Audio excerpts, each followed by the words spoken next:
இருக்கும் இந்த குறைபாடற்ற அமைப்பு பற்றி எந்த ஒரு அறிவும் பெரிய தும்பிக்கு கிடையாது. அப்படி இருக்க இந்த தும்பியின் உடலில் இவ்வளவு நுட்பமானதொரு பறக்கும் முறையை அமைத்து அறிஞர்களான இன்ஜினியர்களுக்கும் கூட அவைகளை மாடலாக்கியது யார்?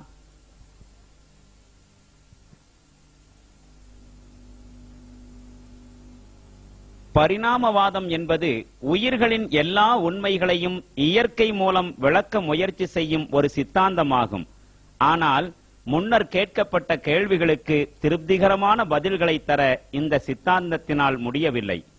பெரிய தும்பியின் உடலில் இருக்கும் உன்னதமான நுட்பங்கள் இயற்கையாகவே வரிசைப்படி பரிணாமம் அடைந்து உருவானவை அல்ல.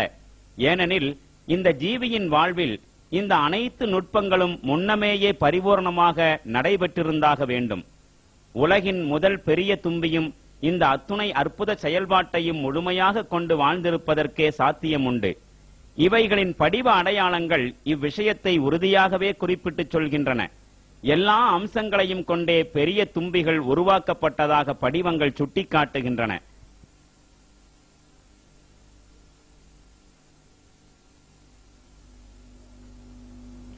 பெரிய தும்பியினுடைய மிகவும் பழமையான படிவம் 320 மில்லியன், அதாவது 32 கோடி வருடங்களுக்கு முந்தையதாகும்.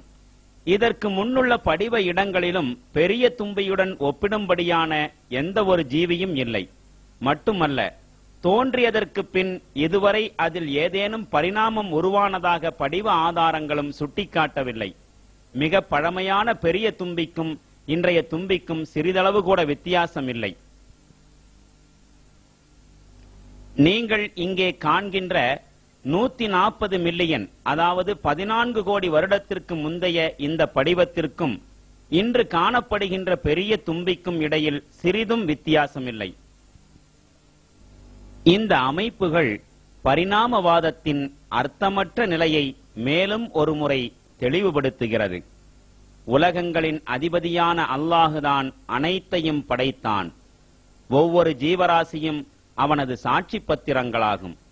அல்லாஹுவை விடுத்து மற்றவைகளை அழைத்து பிரார்த்திக்கப்படும் வேறு எவற்றினாலும் ஒரு ஈயை கூட படைக்க முடியாது எனும் விவரத்தை குர்ஆன் ஒரு சவாலுக்குரிய தொனியுடன் எடுத்து காட்டுகிறது.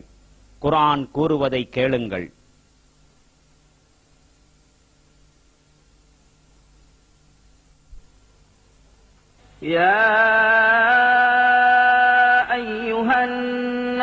ضرب مثل فاستمعوا له إن الذين تدعون من دون الله لن يخلقوا ذبابا ولو اجتمعوا له وإن يسلبهم الذباب شيئا لا يستنقذوه منه ضعف الطالب والمطلوب. மனிதர்களே, ஓர் ஊமை கூறப்படுகின்றது. அதனை மிக கவனத்துடன் கேளுங்கள். அல்லாஹுவை விடுத்து நீங்கள் எந்த கடவுள்களை அழைக்கின்றீர்களோ அந்த கடவுள்கள் அனைத்தும் ஒன்று சேர்ந்து ஓர் ஈயை படைக்க விரும்பினாலும் படைக்க முடியாது. ஏன், ஈ அவர்களிடமிருந்து எதையேனும் பறித்து கொண்டு போனாலும் கூட அதனிடமிருந்து அதனை விடுவிக்கவும் அவர்களால் முடியாது. உதவி தேடுகின்றவர்களும் உதவி தேடப்படுபவர்களும் பலவீனர்களே.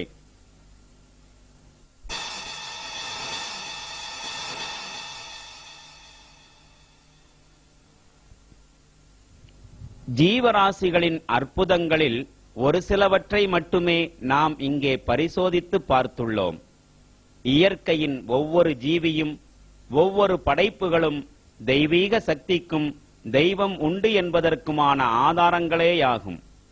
ஜீவராசிகளை பற்றி அறிந்து கொள்வதும் அவைகள் படைக்கப்பட்டிருப்பதன் நோக்கத்தை புரிந்து கொள்வதும் முக்கிய தேவையாகும். படைப்புகளை பற்றி அறிந்து கொள்ளுமாறும் அவைகளிலிருந்து படிப்பினை பெற்றுக் கொள்ளுமாறும் பரிசுத்த குர்ஆன் இடையிடையே வலியுறுத்துவதை நாம் காண முடியும்.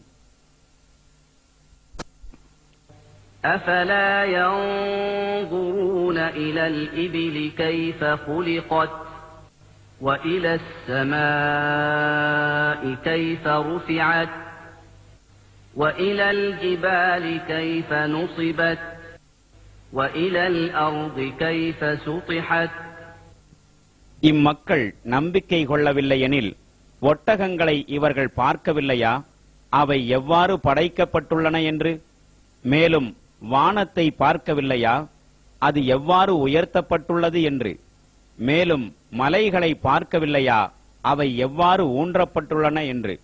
மேலும் பூமியை பார்க்கவில்லையா அது எவ்வாறு விரிக்கப்பட்டுள்ளது என்று?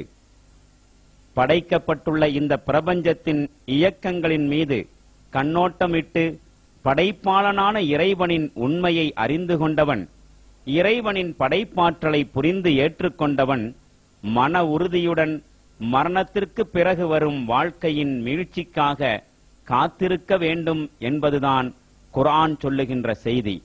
இதோ குர்ஆன் கூறுவதை கேளுங்கள்.